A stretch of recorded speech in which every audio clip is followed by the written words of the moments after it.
Just ఇప్పుడే రామ్ పోతినేని అన్నయ్య నటించిన ఆంధ్ర కింగ్ తాలూకా సినిమా చూసొచ్చారు మన ట్రేడ్ పండితులు. దాని విశేషాలు ఏంటో తెలుసుకుందాం పదండి. సినిమాలో హీరో అన్నయ్య హీరోయిన్ అక్కయ్య కోసం పడుతూ లేస్తూ ఉంటాడు.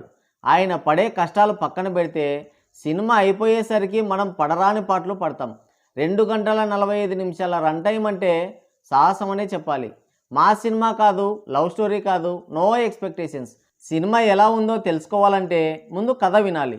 కథ విషయానికి వస్తే ఈ సినిమాలో పెద్ద సినిమా హీరో మన ఉప్పిమామ. అయితే కథలో ఏలేటి గెలికాడో ఏమో తెలియదు కానీ వరుసగా 9 సినిమాలు అటర్ ఫ్లాప్ అవుతాయి. ఇక 100వ సినిమా గ్రాండ్గా స్టార్ట్ చేస్తే అది కాస్త మధ్యలోనే తుస్సుమని ఆగిపోతుంది.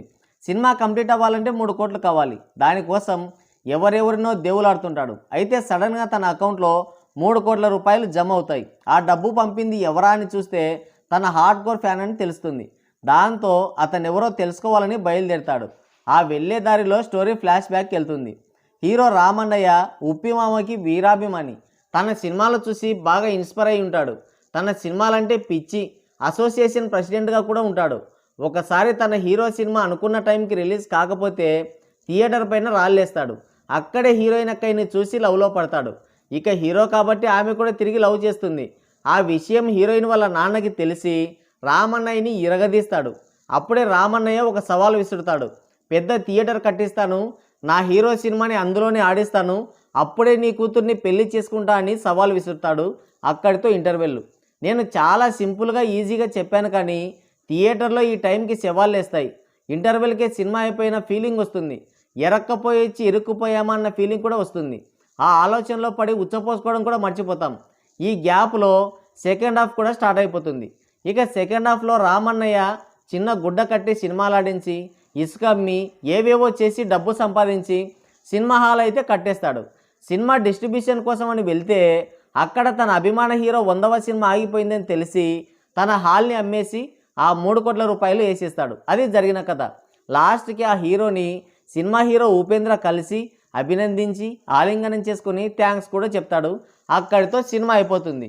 ఇక సినిమా ఎలా ఉందంటే బాగుందని చెప్పలేం, బాగోలేదని చెప్పలేం. Okay average. టైంపాస్కి అయితే ఒకసారి ట్రై చేయొచ్చు. యాక్షన్ సీన్స్ లేవు, కొత్త లవ్ స్టోరీ కాదు, కామెడీ కూడా లేదు. కొన్ని ఎమోషనల్ సీన్స్తో లాగించేశారు. అలా నడిచిపోతుందంతే. బట్ 2 గంటల 45 నిమిషాల రన్ టైం అంటేనే మనం జీర్ణించుకోలేం. సెకండ్ హాఫ్ అన్న కొంచెం బెటర్. ఫస్ట్ హాఫ్కి మాత్రం చుక్కలు కనిపిస్తాయి. ఏదో సీన్లు పడుతుంటాయి, మనం చూస్తూనే ఉంటాం అంతే. అంతకు మించి ఏం ఉండదు. ఫస్ట్ హాఫ్ స్టార్టింగ్లో ఉపేంద్ర గారికి పడిన సీన్లు బాగానే ఉంటాయి ఎమోషనల్గా. మళ్ళీ లాస్ట్లో ఒక 5 మినిట్స్ బాగుంటుంది అంతే. మధ్యలో రావు రమేష్ గారి క్యారెక్టర్ కూడా బాగానే పడింది. ఓవరాల్గా సెకండ్ హాఫ్ అయితే పర్లేదు, కొంచెం ల్యాగ్ అయినా కూడా కొంచెం ఎమోషనల్గా ఉంటుంది సినిమా. క్లైమాక్స్ ఏమైనా కొంచెం డిఫరెంట్గా కొత్తగా ట్రై చేస్తారేమో అనుకున్నా కానీ ఫ్లాట్గా తీసుకెళ్లారు.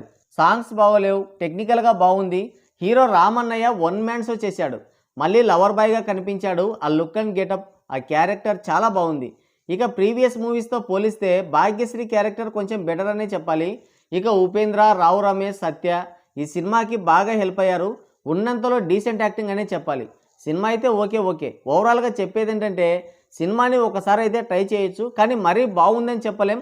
ఇట్స్ యావరేజ్, స్లోగా వెళ్తుంది. ఇక వెళ్ళాలా లేదా అన్నది మీ ఇష్టం. సో గైస్, ఇది వీడియో. మరోసారి మరో ఇంట్రెస్టింగ్ వీడియోతో మళ్ళీ కలుద్దాం. Thank you, take care, bye bye.